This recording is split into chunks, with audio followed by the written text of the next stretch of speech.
The hall of Vane House was cold in January, and Harriet had learned in 3 months of widowhood that cold was the natural condition of a house whose fires one could no longer afford to keep.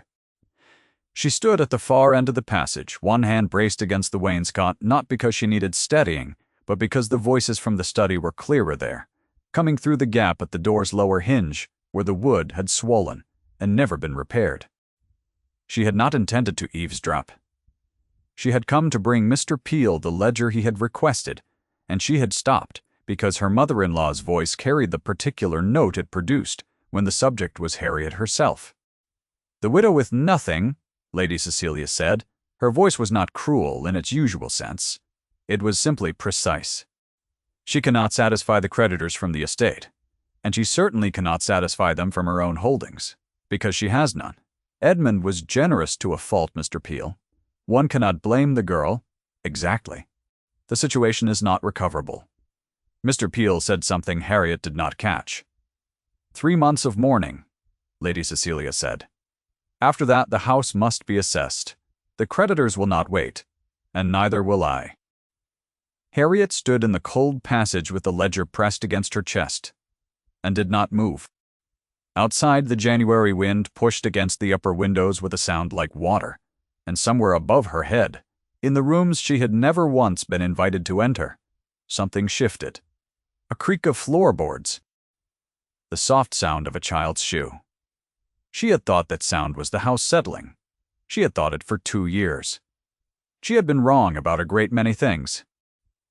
Edmund Vane had died in October of an illness that took him in 11 days, which the physician called a fever of the chest, and which Harriet, who had nursed him, privately thought was the body's final refusal of a life it had never found worth living. She did not say this. She wore black. She received the condolences of the county with her hands folded and her expression appropriately composed. And when Lady Cecilia arrived from Bath to oversee the estate's affairs, Harriet stepped aside and permitted it, because that was what a woman in her position did. Her position had seemed, in October, tolerable. Edmund had been cold and sometimes contemptuous and largely indifferent to her, but she had learned in 4 years of marriage to occupy the corners of his life without drawing attention. She had managed the household accounts since the 2nd year when his secretary absconded with 3 months' receipts. She had read to him when he was irritable and left him alone when he was angry and learned to understand his silences as the only vocabulary he offered. She had not been happy. She had not expected happiness. She had expected a house, a position, and the quiet management of both. And for 4 years that was what she had. The debts surfaced in November. Mr. Desher was. Peel arrived from London with a leather satchel that contained, among other documents, a schedule of Edmund's obligations that ran to 11 pages. Harriet sat across from him at the study table and read each page without speaking. The figure at the bottom of the final sheet was £23,000, which was not a number she had believed herself capable of reading without flinching. And she did not flinch now, but only because she had passed the point at which flinching had any practical utility. The estate could not bear it. The entail would pass to Edmund's cousin in Derbyshire. The house would be assessed. The contents would be inventoried. Harriet had brought to the marriage a modest portion of her own, now entirely absorbed, and nothing beyond it except the small carved wooden horse her father had given her before he died, which sat on her dressing table and was not subject to inventory because no creditor had yet thought to look there. She had managed. She had always managed. She made lists. She reduced the household. She let go of 3 of the 4 footmen and 1 of the 2 kitchen maids. She wrote to her cousin Charlotte in Suffolk, gently, to establish whether the invitation to visit remained open in the event that it became necessary. She did not tell Charlotte what it was she might be escaping.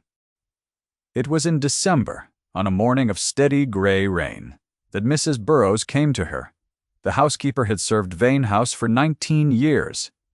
She was a compact, iron-spined woman who spoke in declarative sentences and never wasted motion. She came to Harriet's sitting room at 8 in the morning and stood in the doorway and said, in a voice that was even but slightly too deliberate, "There is something upstairs I believe you should see, Mrs. Vane." Harriet set down her tea. Which floor? Mrs. Burroughs did not answer immediately. The pause lasted perhaps 3 seconds. The third, she said. The rooms at the east end. The rooms at the east end of the third floor were the ones Harriet had been told, 4 years ago, were uninhabitable on account of damp. She had accepted this. She had never gone to look. The staircase to the third floor was narrow and papered in a faded blue that had once been fashionable and now simply looked tired. Mrs. Burroughs went ahead with a candle, though there was enough pale morning light to see by. At the top of the stairs, she turned right. And at the end of the corridor, she stopped at a door and produced a key from her apron pocket, with the deliberate motion of a woman who had rehearsed this moment many times and was still not certain she had chosen the correct moment for it. She unlocked the door and stepped aside. The room beyond was not uninhabitable.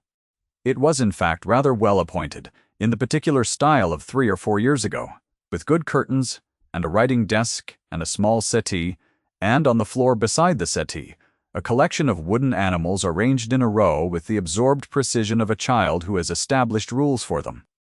One of the animals was a small carved horse of a style Harriet recognized, immediately because it was her own.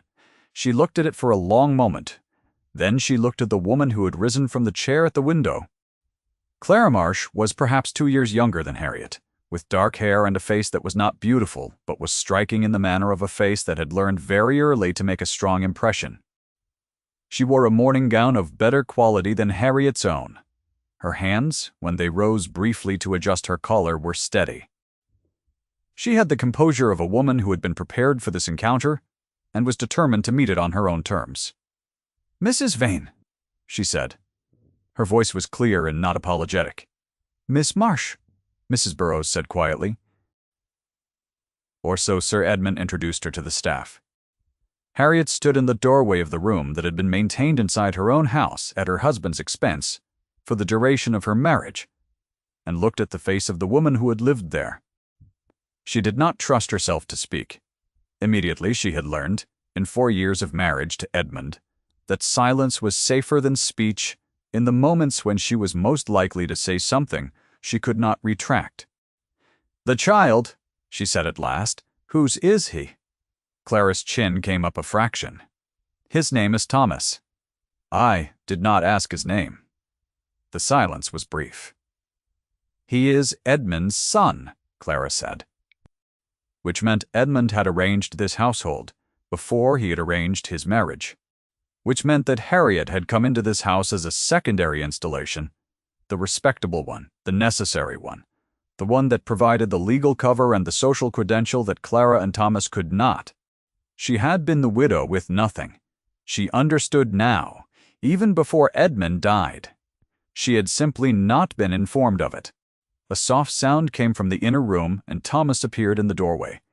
A small boy with his mother's dark hair and Edmund's pointed chin, holding a lead soldier and looking at Harriet with the uncomplicated curiosity of a child who had not yet been taught that strangers from the other part of the house.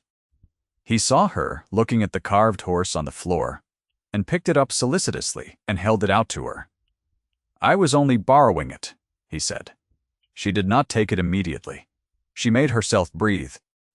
James Ashford, the Earl of Denmore, arrived 2 days later. She had seen him at Edmund's funeral, standing at the rear of the churchyard with his hat in his hands, a tall man of perhaps 34, with a face that gave very little away, and a stillness about him that read, at the time, as the formal condolence posture of a neighbor who felt an obligation to attend. He had not come through the receiving line, he had not sent flowers, which she had registered as significant at the time and now could not remember whether it had been a slight or simply an omission. He presented himself at the front door in the mid-morning, with a card and the brief explanation that he understood Mr. Peel would be present, and that he had some business relating to the estate that it was time to discuss. Harriet received him in the library, because the drawing-room was cold, and she was past the point of maintaining the performance of warmth she could not sustain. He came in and looked at the room with the direct appraisal of a man who had been there before, though not recently, and she noticed that his glance moved first to the hearth, which was lit, and then to the chair she had placed near it, and then to the stack of account books on the table, and then to her, in that order. Lady Cecilia Vane is not present, he said. She is in Bath, Harriet said. She prefers it. He sat, at her invitation, in the chair across from her, and she returned to her own and folded her hands in her lap. Outside, January pressed against the windows. The fire made the only sound. I hold a substantial portion of your husband's debt, Denmore said, not apologetically, not harshly, as one states a fact that is relevant to the current business. 14,000 of the 23. I have not pressed for immediate settlement because immediate settlement is not possible, and demanding the impossible serves no one. That is generous, Harriet said, and she was careful to make it a neutral observation rather than gratitude, because she did not yet know what he wanted in exchange for it. It is practical, he said. Generosity and practicality occasionally overlap. She looked at him across the library, at his level face and his steady hands, and the slight pause he took before each sentence as though he were assembling the words with precision, rather than letting them fall as they arrived.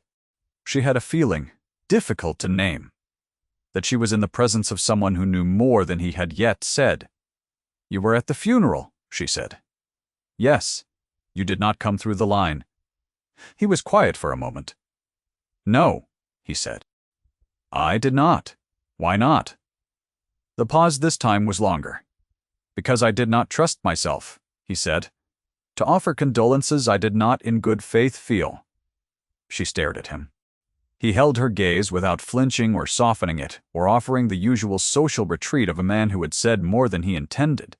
"What did you know?" she asked. He was still for a moment. His hands, which had been resting on his knees, shifted slightly. "I knew about Miss Marsh," he said. "I knew for approximately 2 years." The fire crackled. Harriet did not look away from him. "I see," she said. "I wrestled with what to do with that knowledge," he said. "There was no action available to me that did not make the situation considerably worse for you rather than better. I could not approach you directly. I could not approach Edmund without producing a confrontation that would have landed on you. I could not go to Mr. Peel without authority. I considered. And then I did not act. And I am telling you now because I believe you deserve to hear it directly from me rather than to arrive at it by inference." Harriet looked at the account books on the table. The house settling above her head, the creaking of floorboards she had attributed for 2 years to the cold in the structure of old buildings and every explanation except the correct one. "Were you aware," she said, "that he had taken something from my dressing table for the boy?" Denmore's face shifted very slightly. "Not pity. Something more specific than pity." "No," he said. "A carved horse. My father's." The silence between them was not uncomfortable. It was the silence of two people taking in the full weight of a situation that had just settled fully to the ground. "I will see that it is returned to you," he said. She shook her head. "I will manage it myself," she said. "I have been managing things myself for 4 years. I do not expect to change the habit now." He looked at her for a moment with an expression she could not immediately read, and then said, very quietly, "I know." It was the knowing that undid her slightly. Not his knowledge of the specific situation, but the quality of his attention, the sense that she was being seen accurately rather than positioned conveniently, which was a sufficiently unfamiliar experience that her throat tightened for a moment before she regulated it back to steadiness.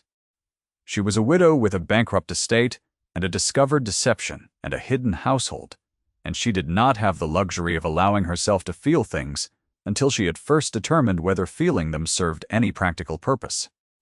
She set the sensation aside and returned to the business. If you find yourself wanting to know whether she ever permitted herself to feel things in full, you are already in the right place to discover it. It was the morning after Denmore's visit that she saw him unobserved. She had come down to the library before 6, as she often did, because sleep had become unreliable since October, and the library was warmer than her room and the account books would not settle themselves. She was working through the October receipts when she heard the front door, which surprised her because, at that hour, the household was not yet fully awake. She went to the library door and looked out and saw Denmore in the hall speaking quietly to the night footman, in a coat that suggested he had come from outside in some haste. He had not been announced. He had, she gathered from the footman's low response, ridden over from his own estate at something approaching speed for reasons the footman was attempting to explain in too many words. She stepped back from the doorway before he could see her. She stood behind the door and listened. He had come, she pieced together, because Lady Cecilia had sent a letter from Bath that had arrived at Denmore's estate by error, the courier, tired and careless, having confused the two addresses, and it had been opened in good faith before the error was discovered. He had ridden over with the letter still sealed within the outer one to return it, and he had done it at 5:30 in the morning rather than wait for a decent hour because, she gathered from the footman's carefully neutral recounting, he had read enough of the direction and the outer envelope's contents to understand that the letter contained something that bore on the current situation. He handed the letter to the footman and instructed him to give it to Mrs. Bem. Vain when she rose, and then turned to go, and found Harriet standing in the library doorway with a candle and the October receipts. They looked at each other. "You heard," he said. "Not a question. Most of it," she said. He reached into his coat and produced the outer envelope and held it out. "I did not read the inner letter," he said. "I give you my word." She took it. She looked at Lady Cecilia's seal on the inner letter, which was intact. Then she looked at the outer casing, which was open, and at the brief handwritten note in an unknown hand that had accompanied it, which read only, "Returned in error, contents unopened by Lord Denmore." "You rode here at 5:30, she said. "I did," he said, "because you thought the letter was urgent." "Because I thought it was yours," he said, "and you had enough to manage without your correspondence going astray." She looked at him in the candlelight of the library doorway, in the cold January morning, with the account book still spread across the table behind her, and the October receipts in her hand, and felt the precise thing she had not permitted herself to feel the previous day, which was the specific relief of a woman who had managed alone for so long that being managed for, in this one small and practical way, had produced a sensation resembling warmth that she could not, at 5:30 in the morning, be entirely sure was not simply the candle. She said, "Will you come in and sit down?" It was not a question. He came in and sat down, and they remained in the library. As the house woke gradually around them, and she made tea from the small service that lived on the library sideboard, they read the account books together, and he did not offer solutions she had not asked for. He offered observations in the same measured voice, and she countered them or accepted them on their merits, and by 8 o'clock in the morning she had a clearer picture of the estate than she had possessed in 3 months of working at it alone. His wound came in the silence between the third and fourth cup of tea. She had asked, because it seemed natural in the context of a conversation about legacies and estates, whether he managed Denmore's affairs himself or employed a steward for the daily business. "Both," he said. "My wife managed the household accounts. She had a facility for it I have not been able to replicate." He paused. His hands around the cup were still. "She died in childbed 18 months ago." Harriet was quiet. She looked at his face, which had not changed in its surface composure, but had changed in something beneath it, the way a frozen river does not change its surface while the temperature under the ice does something entirely different. "I am sorry," she said. "Yes," he said. "So am I." She did not press for more. She understood, in the way that one understands these things when one has had one's own sufferings folded away for long enough, that the shape of his loss was the kind that did not bear examination. At 8:30 in someone else's library. Quote, she returned to the accounts. He did the same. The loss remained in the room with them, but neither of them named it again, and that, she understood, was the particular mercy of silence in the company of someone who did not need you to explain it. It was 3 days later that Lady Cecilia came back from Bath. She arrived without warning, which was consistent with her general philosophy. That warning others of your arrival was a form of disadvantage voluntarily surrendered. She came in the front door at 2 in the afternoon with her luggage and her maid, and the particular velocity of a woman who has decided something on the journey and intends to execute it before the decision can be reconsidered. Harriet was in the drawing room when she heard the door. She was on her feet before Lady Cecilia's footstep reached the hall. They met in the doorway.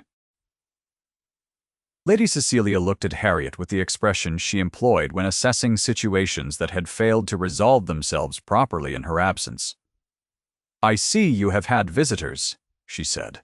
She had, evidently, spoken to the footman.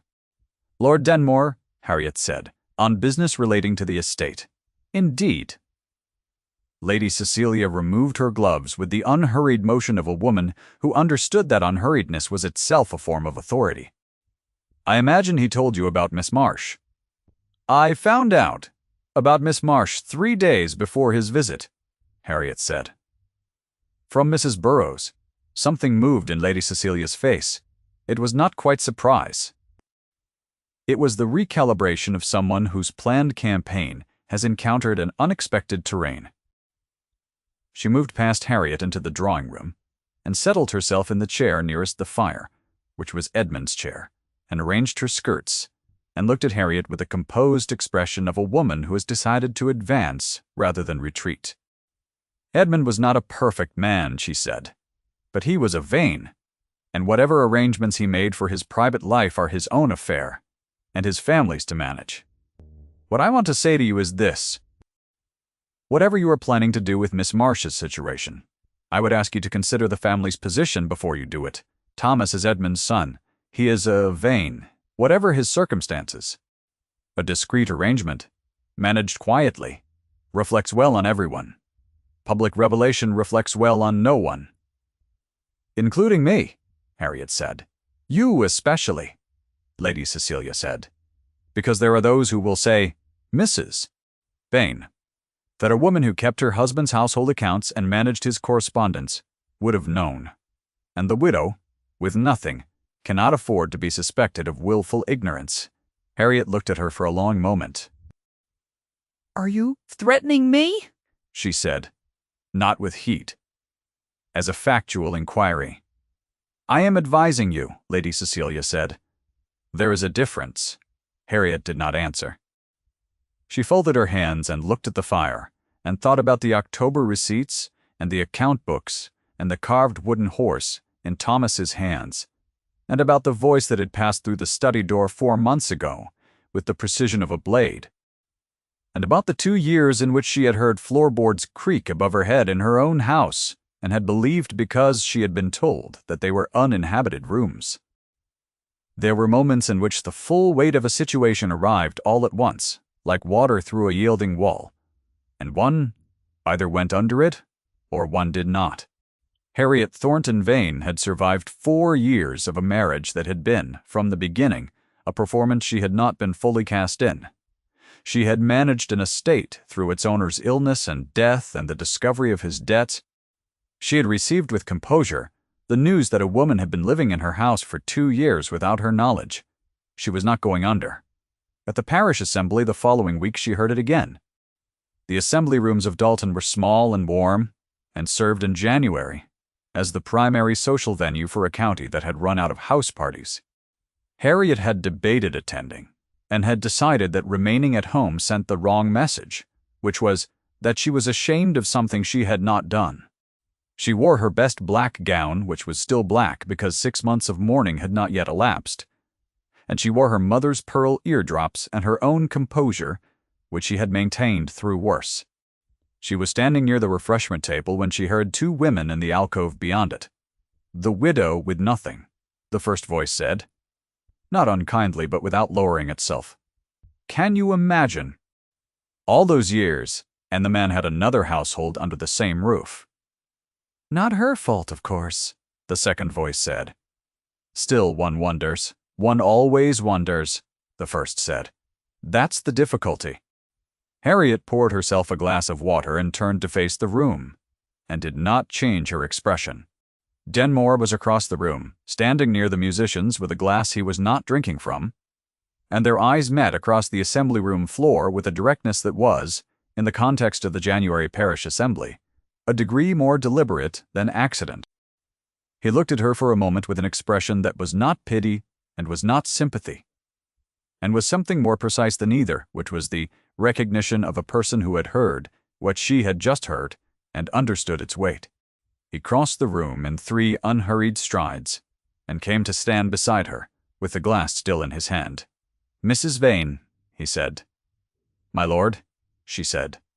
"You have been here 20 minutes," he said. "I think that is sufficient proof of your fortitude without extending it to 2 hours." "I intend to stay 2 hours," she said. "Yes," he said, and there was in his voice something that was almost the edge of something warmer than his usual tone. "I thought you might." He did not leave her side for the remainder of the evening. He did not do it with a performance of protection that would have drawn attention. He simply remained and spoke to her, and when Lady Weston approached and began the conversation in the particular key that indicated she intended to arrive at Miss Marsh by the least direct route available, Denmore deflected it with the same measured precision he brought to everything. And Lady Weston departed satisfied that she had been graciously handled without being quite sure what had happened. Harriet noticed all of this and did not comment on it. Her body had begun by this point to register his presence as a specific alteration in the temperature of whatever room he was in, the way one notices the quality of light changing when a cloud passes. She registered this as information about herself rather than about him, and filed it in the appropriate location, which was the location of things she was not yet prepared to examine directly. It was Clara who spoke it aloud. Harriet had gone to the upper floor one more time in the last week of January. Not because she wanted to, but because she had decided she would not avoid rooms in her own house. Thomas was not there. He had gone with Mrs. Prawns. Burrows to the village at Clara's request, which had struck Harriet as a surprisingly practical decision, and she had approved it without saying so. Clara was folding linens when Harriet came in. She looked up without expression. "I expect you have come to discuss our arrangements," she said. "I have come to return this," Harriet said, and she placed the carved wooden horse on the table by the door. "I asked Thomas to keep it until I came for it, and he did."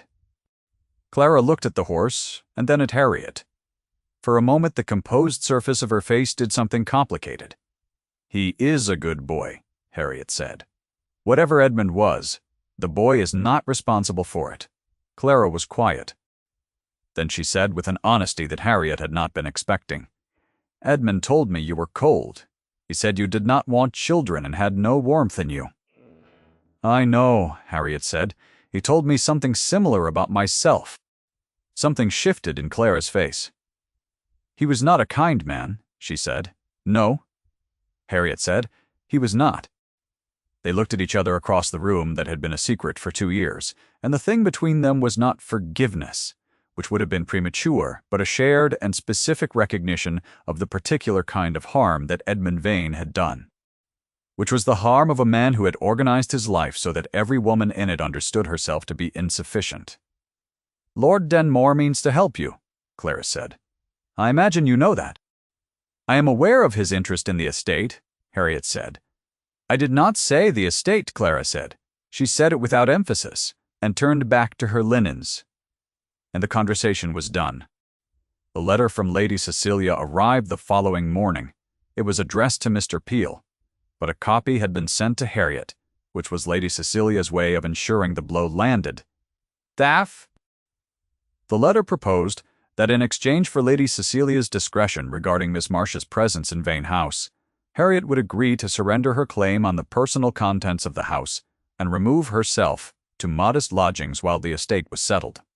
It proposed also that the situation be managed so as to protect the Vane family's reputation, which required, above all, that the widow's conduct be above reproach, and her silence absolute. The widow, with nothing, the letter did not say, but it did not need to. Every sentence of it was written from that premise. Harriet read the letter twice. She sat at the library table with it open in front of her, and thought about 4 years of managed silences and 2 years of creaking floorboards, and the morning she had stood in the cold hall listening, through a gap in a door, and the morning she had sat in this same library in the pre-dawn cold, with the account books and Denmore across from her. Precise sensation of being seen without being diminished. She gathered the household account books, all 4 years of them, in her own hand. She put on her coat and her gloves and her bonnet, and she went to Mr. Peel's office. She did not send a note ahead.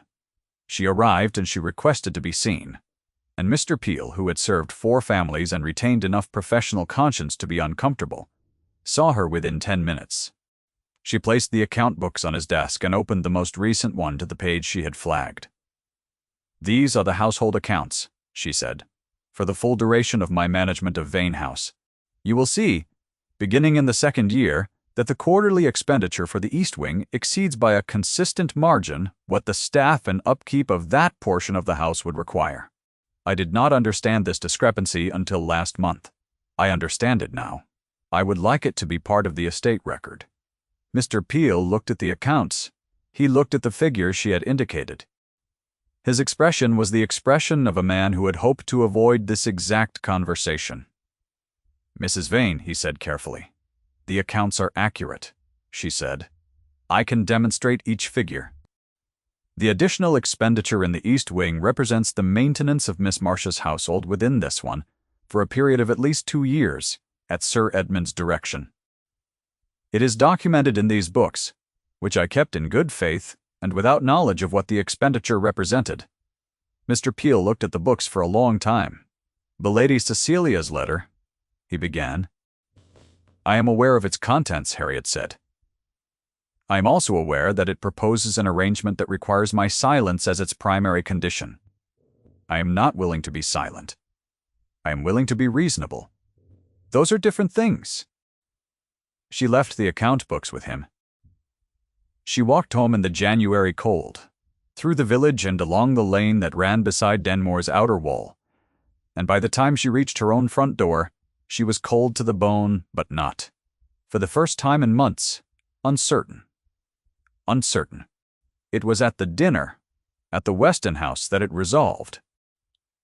Lady Weston's January dinners were an institution of the county, and an event from which one could not be absent without signaling, definitively, that one was either ill or in disgrace, and Harriet was neither. She arrived in her black gown and her mother's pearls. Lady Cecilia arrived 12 minutes later. Denmore arrived last, which was consistent with what Harriet was beginning to understand as his habit of entering situations only when he had a clear assessment of the terrain. They were placed by some arrangement of Lady Weston's that Harriet could not entirely account for at adjacent sections of a table, seating 22. Lady Cecilia was at the far end, beside a general from the next county, which placed her beyond conversational range and in full view of everyone. The dinner proceeded through its courses, and the conversation proceeded through its stages, and nothing happened until the dessert, when Lady Cecilia said, in a voice pitched to Carrie, "I understand, Mrs. Vane, that you have been consulting Mr. Peel rather extensively." The table's noise reduced perceptibly. Not all at once. In stages like a fire catching. "I have," Harriet said. "One hopes," Lady Cecilia said, with the composed smile of a woman delivering a social judgment in the manner of a pleasantry, "that the widow with nothing has not been making difficulties for the family in her grief." The table went quiet. In quote. "Not entirely." "Enough." Harriet set down her spoon. She looked at Lady Cecilia across the length of the table and did not look away, and for a moment the only sound was the fire and the distant clink of a glass from a footman who had not yet registered the temperature of the room. Then she heard the scrape of a chair. Denmore rose. He did not hurry. He set his napkin on the table and buttoned the one button of his coat that he had unbuttoned at the beginning of the meal, which was itself a small ceremony of preparation, and he walked from his place at the table to where Harriet sat, and the room watched him with 22 pairs of eyes, and the particular silence that falls when something that has been expected finally begins. He stopped beside her chair. He did not look at Lady Cecilia. "Miss Thornton," he said. Her maiden name. Her name before Edmund, spoken. Here, in front of 22 witnesses, with the full, deliberate weight of a man who knew exactly what he was doing. "This house is yours? I am its guarantor." The room absorbed them. Lady Cecilia's hand at the table's end stilled on her wineglass. The general beside her said something beneath his breath that no one caught. Across the table, Mrs. Masteray. Weston exhaled so quietly it was only visible in the slight movement of her collar. "That is a considerable statement," Lady Cecilia said. Her voice had lost, not its composure entirely, but the particular quality that made it a weapon. It had become simply a voice. "It is an accurate one," Denmore said. He looked at her now briefly, and without animosity. "The estate's debt structure, including the portion I hold, is manageable within the existing assets provided the management is sound. Mrs. Vane, Miss Thornton, has managed it soundly for 4 years and will continue to do so. I have reviewed the accounts. I am satisfied." "You are satisfied," Lady Cecilia said. "I am," he said. "Are you not?" She looked at him. The dinner table looked at her. The fire made its sounds. Lady Cecilia's expression underwent a process that was not capitulation, but was the recognition of a woman who has played a hand that has been called, and who has the intelligence to understand that the next move is no move at all.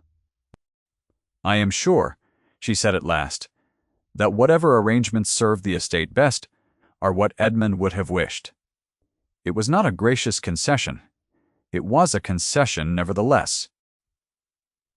Denmore pulled out the empty chair beside Harriet and sat down. He did it with the composure of a man who had done what required doing, and was content to let the room return to its dinner. Lady Weston, who had the social instincts of someone who had hosted events for 30 years, called for another bottle, and remarked on the excellence of the second course, and the room, grateful for the pivoted. Under the table, in the small space where no one was looking, Harriet's hand released the napkin she had been holding tightly enough that her knuckles had gone white, and she set it flat on her knee, and breathed. Denmore, beside her, did not look at her hands. He looked at the dessert and said in a voice pitched only for her, "You held your ground." "I held very still," she said. "That is the same thing," he said, "in rooms like this one." She looked at him. He was looking at the table, and she had the opportunity briefly to study the line of his jaw and the slight set of his shoulders, and the particular stillness that was not coldness. She knew now, but simply the discipline of a man who had learned to contain himself in rooms that rewarded containment. She had mistaken it for indifference. Once she did not mistake it now.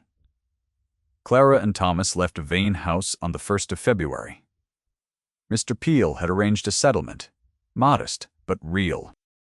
A small house in the village of her mother's county, a quarterly allowance from the estate's restructured obligations, and a letter from the solicitor confirming Thomas's legitimacy as Edmund's natural son, without pressing the question of formal recognition, which would have required a court proceeding that served no one cleanly. Clara accepted it with the same clear-eyed practicality she seemed to bring to everything, which Harriet found she respected without warmth, which was, she thought, the appropriate amount to feel. Thomas came to find her before they left. He was wearing his coat, and his good shoes, and his mother's expression, which was the expression of a child who has been told something important and is trying to carry it in a dignified manner. He held out the carved wooden horse. "Mamma says I have to give it back," he said. "She says it isn't mine." Harriet crouched down to his level. She looked at the horse in his small hand and at his face, which was Edmund's chin and Clara's eyes, and nothing else she recognized. "Your mamma is right," she said. "It belonged to my father." Thomas looked at the horse. He turned it once in his hands with the absorption of a child making a private farewell. "It's a very good horse," he said. "It is," she said. She took it from him and held it, and then she looked at him for a moment, and then she said, "I hope you have a very fine horse of your own someday. A real one." Thomas considered this seriously. "I should like that," he said. Then his mother called, and he went, and Harriet stood in the hall with her father's horse in her hand and listened to the sound of a carriage departing the gravel of Vane House, and permitted herself, briefly, what she had not permitted before, which was the full weight of what 4 years had cost her, laid out plainly and without revision. Everything she had believed about her marriage, and herself, and the house she had managed in the dark, and all the things she had been told she was, by the people who found it useful to tell her, she let it settle. She did not go under it. The following spring, Denmore came to Vane House, not on business, but in the evening, when the light was long and the house was quiet, and he walked with her in the garden that ran along the south wall, and they talked about the estate and about his own holdings and about his wife, whose name had been Catherine, and about Harriet's father, whose name had been Thornton, and whose horse she kept now on the library table where she could see it from her working chair. At the end of the walk he stopped at the gate and looked at her in the evening light, and said her name, her given name, the first time he had said it, not Miss Thornton and not Mrs. Betty Vane, but simply Harriet, and she knew from the care with which he said it that it was deliberate, and from the way the name sounded in his voice she understood that he had been working his way toward it for some time. She did not say anything immediately. She looked at him in the long spring light, at his steady face and his careful hands, and the particular quality of his attention which was the quality of a person who sees accurately and is not afraid of what he sees. And she thought about 2 years of deniable attention and cold mornings in the library, and 22 witnesses at a dinner table, and 11 words spoken into the quiet of a well-lit room. "Yes," she said. He did not need her to elaborate. He knew the shape of what she meant, which was that she was willing, that she had arrived at it in full knowledge of what it was and what it was not, and that she was not saying yes because she had nothing else, but because she had examined what she had and found it, improbably, and after everything, worth reaching for. He took her gloved hand and held it, not with drama. Simply held it, the way one holds a thing one intends to keep. That evening in the library that was hers, at the table where she had sat through months of cold mornings with the account books, and the slow work of becoming someone who had survived, the carved wooden horse stood in the last of the spring light, its painted face worn soft by years of being carried in a pocket. The small gift from a man who had known her worth before she had learned it herself. Outside, the garden was coming back. It did so every year, regardless of what the winter had been. It did so now. If this story stayed with you, leave a word in the quiet below. Thank you for remaining until the end.